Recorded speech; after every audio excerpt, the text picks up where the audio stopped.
네, 안녕하세요. 코난쌤입니다. 오늘은 다른 나라와의 경제 교류가 우리 생활에 미친 영향에 대해서 함께 알아보도록 하겠습니다. 교과서 134쪽부터 136쪽까지입니다. 선생님이 옷을 사고 싶어요. 그래서 이런 무신사라는 사이트에 들어가서 요즘에 인기 있는 이런 브랜드의 옷을 사고 싶어서 찾아봤습니다. 자, 형광색, 아주 강렬한 형광색 티인데 이 옷의 생산지는 어디일까요? 어디 건지 또 뒤를 봐야 어허. 됩니다. 예. 어디 거냐면 예. 마데인 바로 중국입니다. 중국에서 만들어서 우리나라에 들여오는 그런 물건입니다. 자, 이 옷도 굉장히 이쁘죠? 굉장히 시원해 보이고 가격도 괜찮은 것 같아요. 이 옷은 어디에서 만들어졌을까요? 어디 건지 또 뒤를 봐야 어허. 됩니다. 바로 베트남이랑 대한민국에서 만들어졌습니다.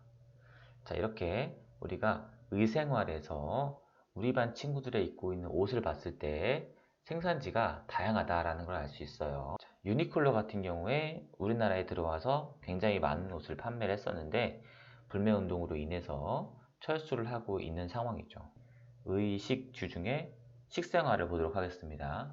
외국산 채소를 사 먹는 사람들에 대한 기사를 가지고 왔는데요. 아스파라거스, 공심채, 루꼴라, 살룻, 비트 이렇게 과거에 접하기 어려웠던 특수 채소들을 쉽게 접할 수 있다는 겁니다. 그럼 이걸 가지고 요리를 하면 외국 음식의 맛을 낼 수도 있겠죠. 교과서에는 태국 음식점에 갔다는 이야기가 나오고 있습니다. 그 다음에 주생활을 보도록 할게요. 자, 주방까지 들어온 가구 공용 이케아. 이케아라는 외국 기업이 있는데 이 기업 가격도 저렴하고 합리적 가구들을 많이 팔고 있다. 교과서에는 외국 기업의 가구 전시장을 보니 외국 가정집에 온 것 같았다. 이렇게 외국 인테리어를 참고해서 비슷하게 이쁘게 꾸밀 수 있다. 그 밖에 여가 생활에서는 이제 외국 만화 영화를 관람할 수 있고요. 외국 영화를 관람할 수 있죠. 또 넷플릭스를 통해서 여가 생활을 즐길 수도 있을 겁니다. 자, 이렇게 다른 나라와의 경제 교류가 우리 생활에 미친 영향을 알아봤는데요. 그러면 개인과 기업 입장에서는 어떤 변화가 있는지 함께 알아보도록 하겠습니다. 먼저 개인 입장에서 봤을 때 다른 나라와의 교류가 활발해지면 외국 기업에서 일자리를 얻는 등 개인의 경제활동 범위가 넓어졌다. 첫 번째, 개인의 경제활동 범위가 넓어졌다. 또 소비자로서 전 세계의 값싸고 다양한 물건을 선택할 수 있는 기회가 늘어났다. 이렇게 두 가지를 정리할 수 있을 것 같아요. 자, 기업 입장에서 보겠습니다. 기업은 다른 나라와의 경제 교류를 하는 과정에서 첫 번째, 새로운 기술과 아이디어를 주고받을 수 있게 되었다. 사진을 보면 신재생에너지 기술을 교류하고 있지요. 자, 두 번째, 다른 나라의 공장을 세워 그 나라의 값싼 노동력을 활용하고 물건 생산해서 제조 비용과 운반 비용을 줄일 수 있게 되었다라고 나와 있습니다. 자, 지도를 한번 그려볼게요. 자, 이거는 한국이고요. 어,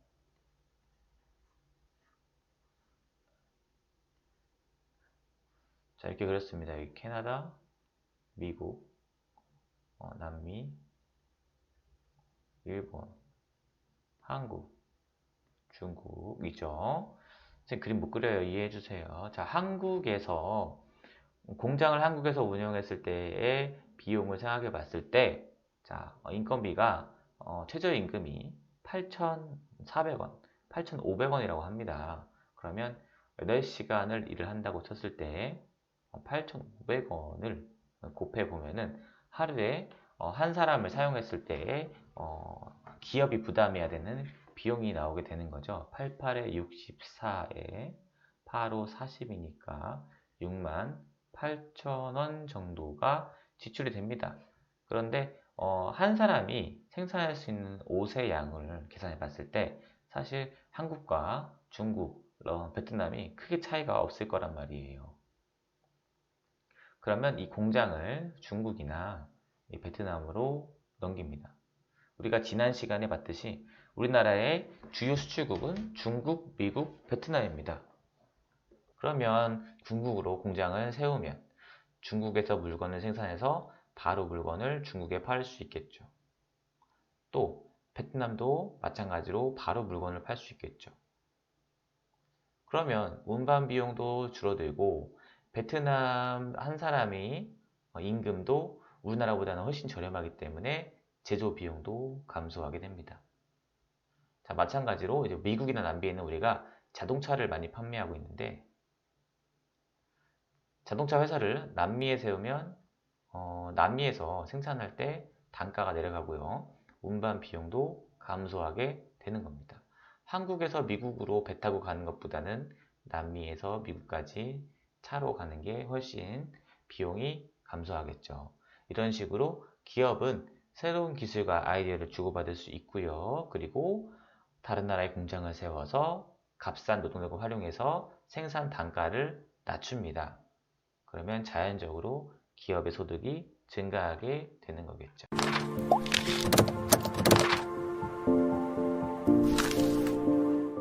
오늘 배운 내용을 함께 정리해 보겠습니다. 다른 나라와의 경제 교류가 우리 생활에 미친 영향에 대해서 알아봤고요. 의생활, 식생활, 주생활, 여가생활 네 가지에 대해서 알아봤고 의생활은 다양한 국가에서 만든 옷을 입고 있다. 식생활, 다른 나라에 가지 않고도 그 나라의 음식이랑 식재료들을 즐길 수 있다. 주생활, 외국 기업의 가구를 구입하거나 인테리어를 참고할 수 있고요. 여가생활, 외국에서 만든 만화영화, 영화 이런 것들을 관람할 수 있다. 자, 경제교류가 개인과 기업에 미치는 영향을 알아봤습니다. 개인 입장에서는 경제활동 범위가 늘어날 수 있다. 소비자로서 선택 기회가 확대될 수 있다라는 것이었고요. 기업 입장에서 보겠습니다. 다른 나라의 기업과 기술과 아이디어를 교류할 수 있고 다른 나라의 공장을 세워 운반비, 노동력 등 생산 단가를 낮출 수 있고 그게 바로 기업의 입장에서는 경제적 이익을 얻을 수 있게 되는 겁니다. 자, 이렇게 내용을 정리해 봤고요. 우리 오늘 배운 내용은 경제 교류가 우리 경제 생활에 미친 좋은 영향을 받는데요. 자, 다음 시간에는 우리 경제 생활에 미친 좋지 않은 영향에 대해서 함께 알아보도록 하겠습니다. 구독과 좋아요 꼭 눌러주시고요. 그럼 다음 시간에 뵐게요. 안녕히 계세요.